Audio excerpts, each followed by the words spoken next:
Okay, so class, I'm here.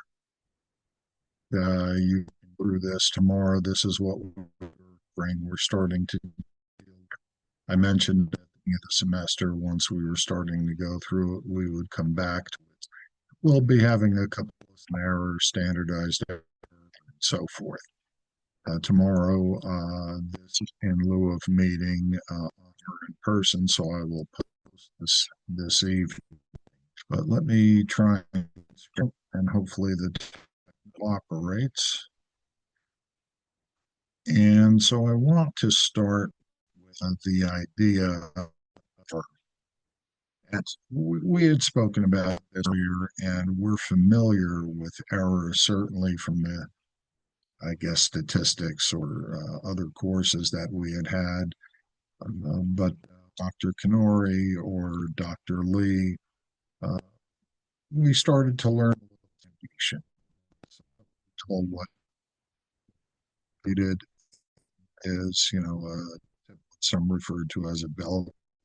We know what mu is, our central tendency, if you want to look at it that way. And then we know what small sigma is, and we know how to be revisiting how to calculate small sigma. The idea is that between plus or minus three standard deviations in terms of a normally distributed environment, and there's a concentration, within plus or minus one. And that's typically about before a little bit more than 30 each. So that gives us 8%. And then almost 1% here, and you can see how it lines up. So within plus or minus 3 sigma, up with, and again, which example and which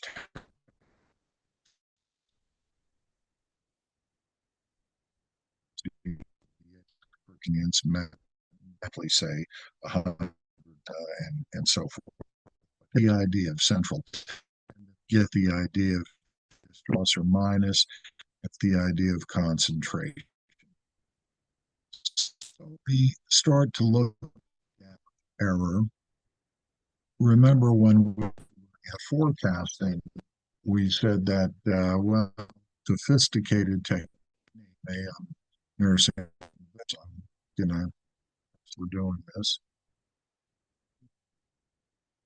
We said that our most need for this course was regression, or referred to in operation here as linear time.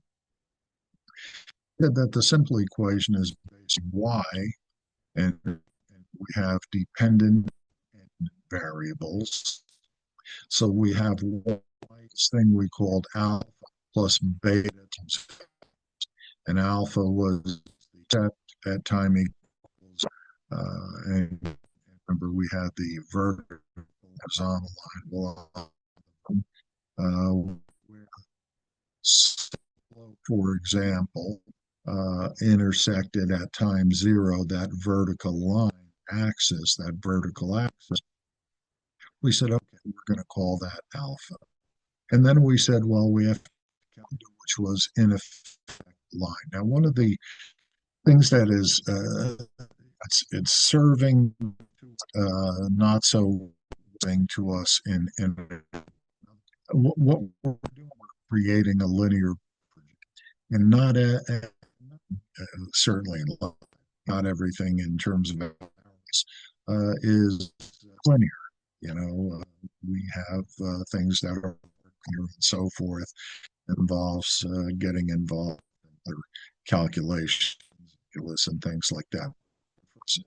Trying to, we said that linear trends are more techniques. We had the alpha, the intercept slope of the line, x time period, variable x. Y we said was the forecast for that period. And if you think back, we calculate both alpha, and the first thing we did is, and we said was the numerator, the sum of the s minus n I bar. The denominator was the sum of the is minus n squared. Math is Robert De Niro, and we ended up with a beta. Once we had beta, we alpha because alpha is y bar minus x bar. Also reviewed x bar and being expects and expected y. Basically just my number. In other words, for a mean. Remember the data that we played with? We had kids, and the y variable were demand data and so forth.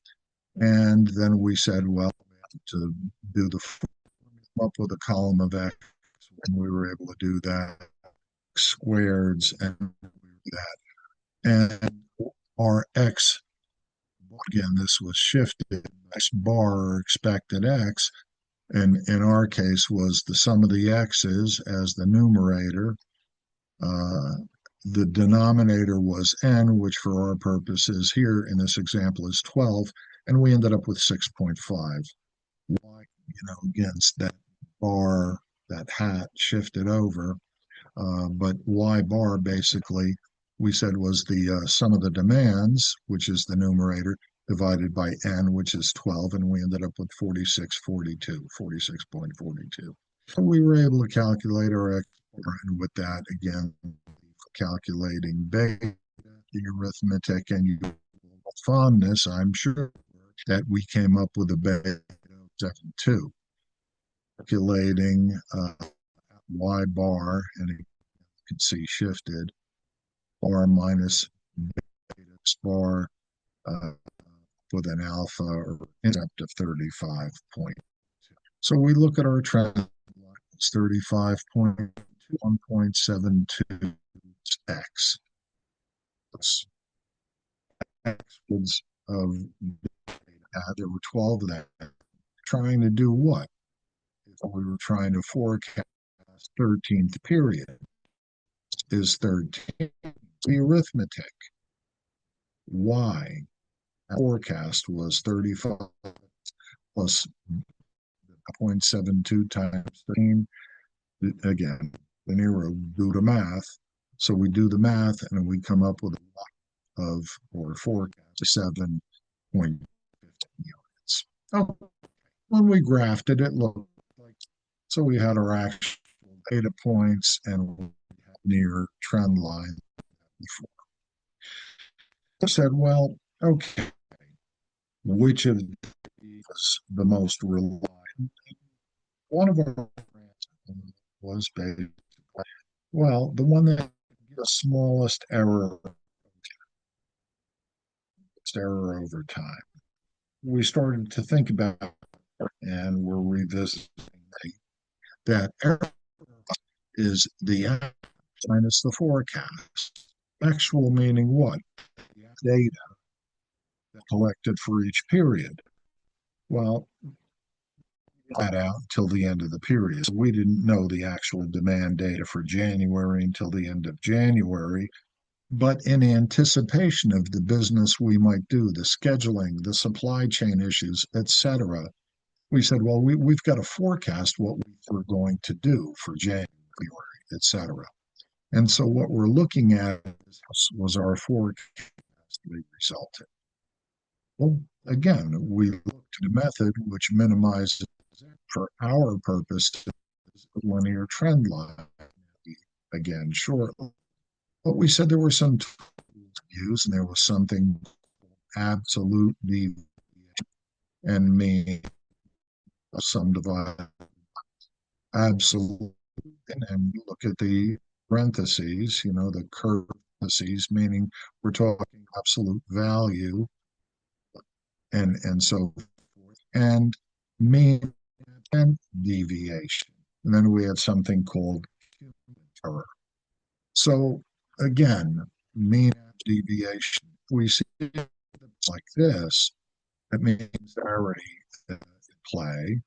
And if we see the vertical line, the value lines, we've taken polarity.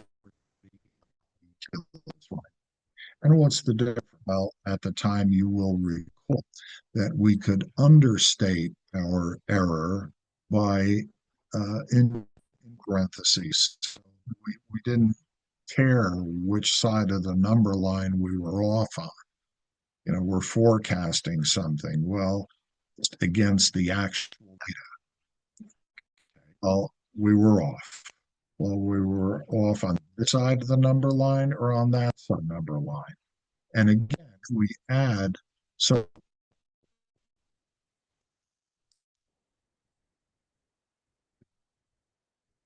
side, simply add all of that from the related data, the actual demand. In fact, say, okay, there's our off by that much. If off a period or several periods, the left side of the number line, in other words, negative territory, we add this up, we're going to come up with a sort error because the next offset some of the positives, understating the error. To avoid that, I decided to use and deviation is the absolute value D minus F's. Demands for a particular time minus the forecast for a particular time period. That and the is the number of periods. So T is the period, time equals 0, time equals 1, 2, 3, whatever it is. D is the demand for that period. F is the forecast period. N, denominator we're using, is the number of periods. Lines indicate absolute. What's our example? Using the data set that we have, a forecast. We remember that. And so we have the actual demand data in the forecast column. And if we net those out against each other with a column, in effect, between the actual and the result. We add it up, we end up with a cumulative error of 49.31. But again, parentheses, thinking about absolute here, and that's not what we're using. It's the number lines so the nibs understate the actual result.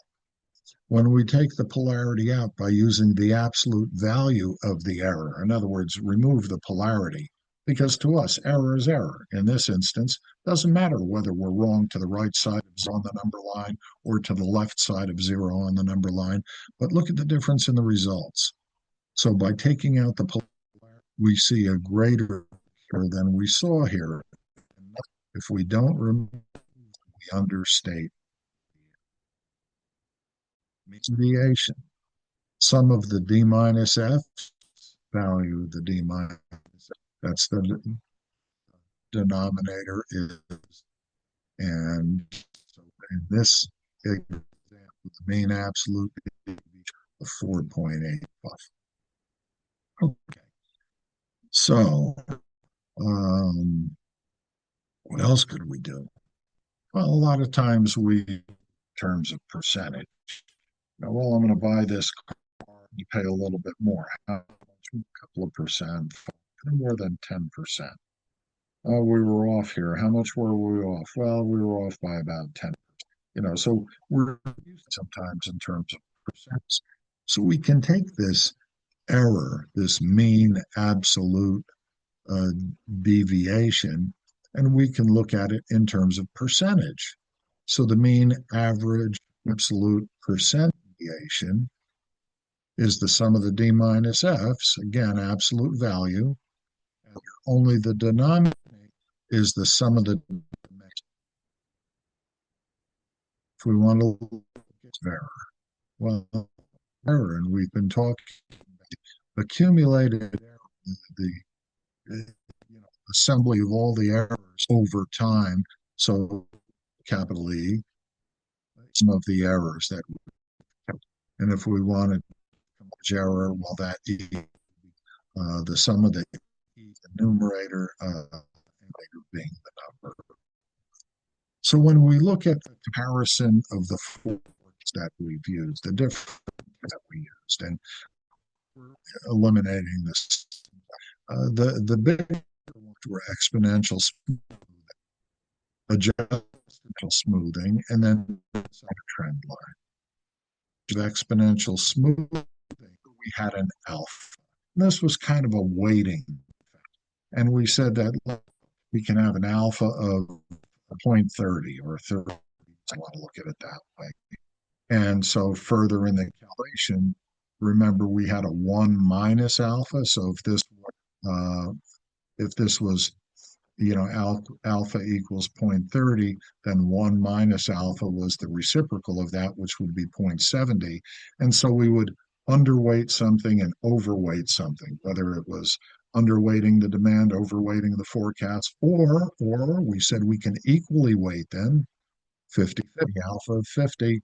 So if alpha is 0.5, 1 minus alpha is 0.5. So we can equally weight the forecast and the demands. And this was driven by a bunch of things, some of which we spoke about, and so forth. We said we also had a tested exponentially where we would have an alpha. We also calculated, so we were interested in some kind of an underlying trend present. Some say that the flat line or zero trend in a sense is control trend. Some just say there is no trend. We know that if it cocks up this way, it's positive, so we have a positive trend line. If it goes the other way, we have a negative trend. That's how we look at the markets and everything else. It's got an upward trend. It's blah blah blah.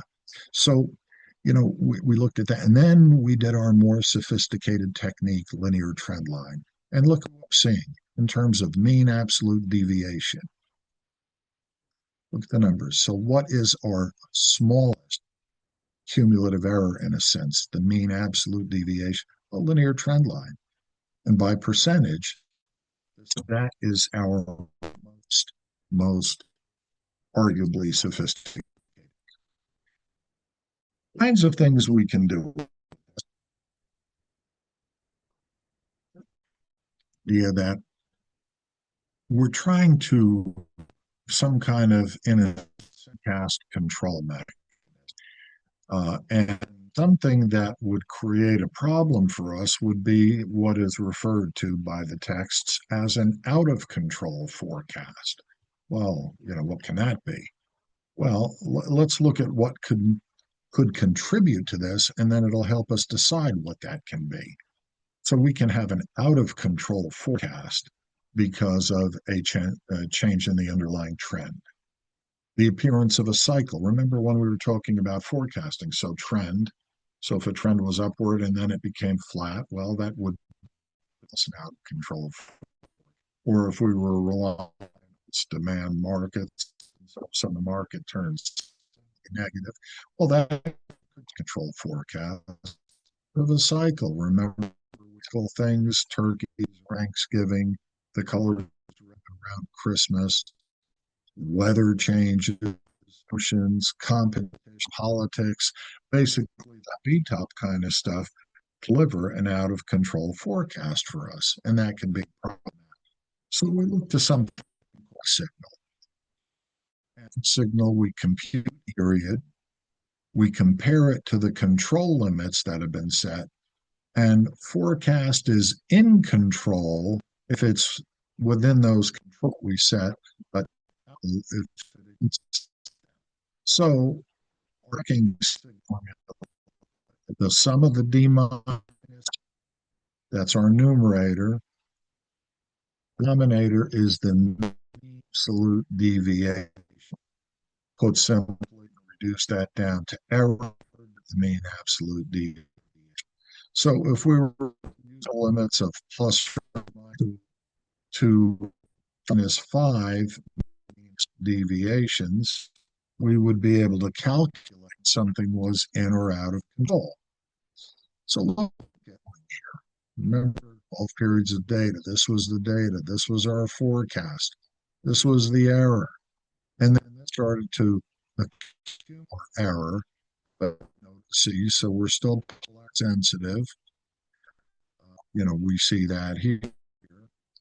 And from the calculated mean association. Now, remember the column where we absolute value out of this, and that column is here. But remember something? So you're stating error just a little bit. Signal, we can use, we're using this one. So tracking for period 3 was the data for period. And so we're this, if you will, and for period 6.10, that's our numerator. And we said to divide, and deviation for period 3 is 3.05. Basically, do the arithmetic, do the math. So our tracking signal for period 3 is 2. All right. We can put together a column of signal, which would be our depth. And when we plot it, it's like this. And so where I was, there we go. Time equals 0. Spoken earlier, plus or minus 3 stations. So we set something. And we said, it's all good if it's 0 and 2 standard deviations. You can see how the points. If we said between 0 and plus 2 stations, we can see and what is out. This is kind of the point. When we look at tracking signal, we plot the data points and we have a visual representation of what's going on. We set limits, but exceeds those limits. And so we can look at these are all the different dates. Time equals 2, time B, etc. We can see what falls out that we choose our limits. Statistical control charts require us to use what we learned in statistics, hence, I guess, the name, but small sigma, remember, plus or minus 3 standard deviations, minus 3 sigma. Small sigma is the square root of, and the numerator of the d minus f, I, and our denominator is minus 1. And we about this, why is it n? And the short answer is because we're looking at a sample population. So sigma, we can calculate control limits for forecast error. Control limits are typically minus 3 sigma. We can have higher variations. But if we were to upper controls plus 3, plus 3, the error of what the are, but we can say data points and we get the graphic representation, shows us how things are. So there are others we can do as well, modeling regression, and this is between a couple of typically a dependent and an independent variable. So our dependent variable that we've been talking about, trying to period, for example, dependent variable is something that is our x variable. So what we were doing, y a result, or we could say a function of, but a result of beta times know how to calculate all that. So I'm not going to reach alpha, minus beta or x, y is my, talking about alpha at time equal beta, the slope of the expected x expected. We see all. So our new example for linear regression, and we say that there's a relationship between attendance and the number of wins, whether it's basketball, baseball, football happens to be. Trying to suggest that if we are a winning team, look at that, and we need to see intuitively we so totally we might have suggests that, but what we need to do is those data and see where what the result actually is, what the relationship is.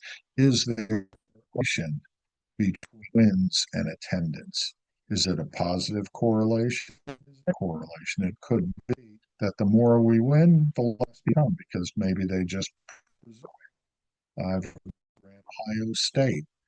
They've got a great football team. Haven't lost anything here. So do more people attend? Are winning everything become commonplace, and more people attend because they just expect, Ohio State's going to win anyway. Well, we need to look to the data. And so we've got a column of X's, which are our wins. That's our X variable, our Y variance, and we've got some numbers. And just like trying to calculate this linear line or linear regression, we need a column of XY, X squareds, and we need to do that.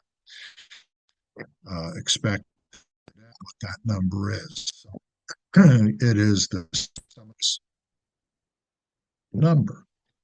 So is 49, the denominator in this example. And so we come up expected X. Same thing with expected Y. Some of the Y's divided by the number, so 346.8 are denominating 8 again. So 43. Then calculate beta, x y's minus n x bar y bar squared. Denominator, some of the x squareds minus n x bar squared. Again, do the math, 4.0. Then we can calculate our alpha, so on. So we remember this stuff. So look at our regression equation. Y equals 18.46, 4.0x times that. Attendance and wins, because what's our next period? 18.46 plus 7, and we see that, but you see the actual points. So squares are, in other words, distance projection. It's between all of the data points and our time, least gives us a linear graphical representation. The last slides, we're talking about the idea of correlation. The correlation is a measure of the relationship between plus 1. And we said, looking at the relationship between X and Y, wins and attendance. Is it a strong relationship? Is it a positive? Is it a negative relation? Where is it? So, again, we will calculate that. And the coefficient of determination is our percentage of independent variables, which results changes in the independent. So what is that relationship and that change? The R is n times the y's, sum of the x's times the sum of the y's. So our numerator. Our denominator is the square root of n times the sum of the parents minus the sum of the x's squared, not the sum of the x, the sum of the x squared. And y squared minus the sum of the y squared. That's our denominator of all of that stuff. Plug in the numbers We come up with R correlation, strong correlation because it was between minus 1.0 is very close to 0.47. So positive coefficient of determination, taking that number and squaring. And so even our R is hugely, a lot of data here, 0.89 R squared. All right, and we can have regressions where we do, two dependent variables and so on. That's the go. So R is largely just computed forecasting, and we showed that. We referred, and this was in the classes also, but we referred to the problem with random error because random error is basically kind of noise. Why? Because it blurs the true value or signal it's being measured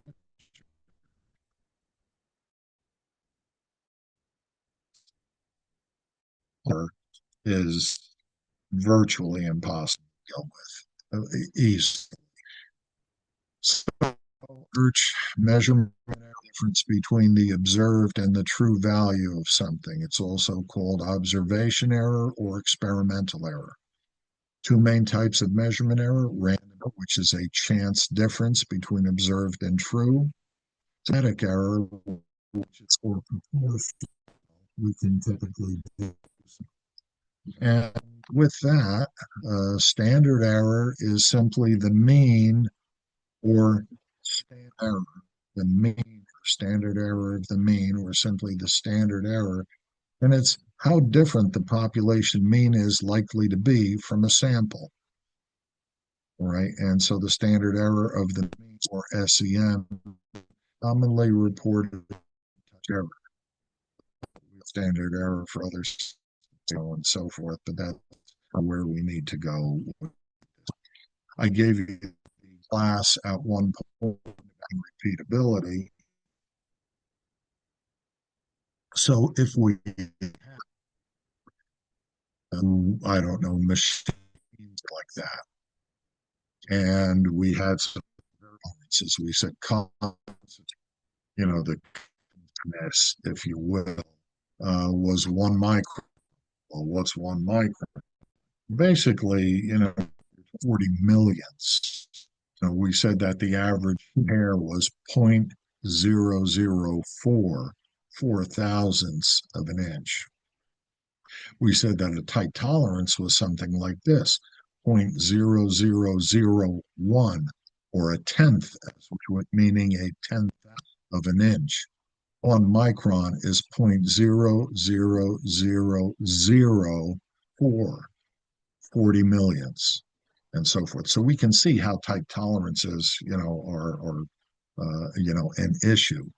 And if we apply that in a manufacturing environment, that can be really problematic. So the idea was to drill 1-inch diameter holes, and we had a concentricity requirement distance between all of these.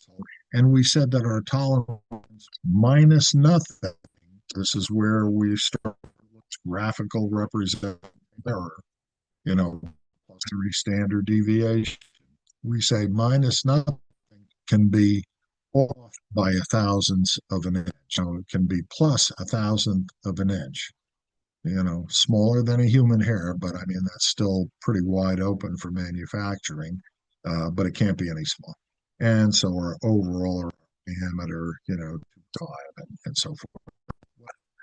So we have diameters, and this is what they could be, and we said it could be plus 1,000 here, but it can't be. Well, this part was smaller than an inch. It is 4,000. It's a thousandth larger. It is a tenth, a 10,000th of an inch larger. So, I would actually this 0.99, hold it in my hand, and it would heat up enough from body heat to make it 1.0. But as it sits here, bad part. 5 thousandths larger, bad part. It's larger, bad. Thousandths of an inch. So you can actually use this stuff.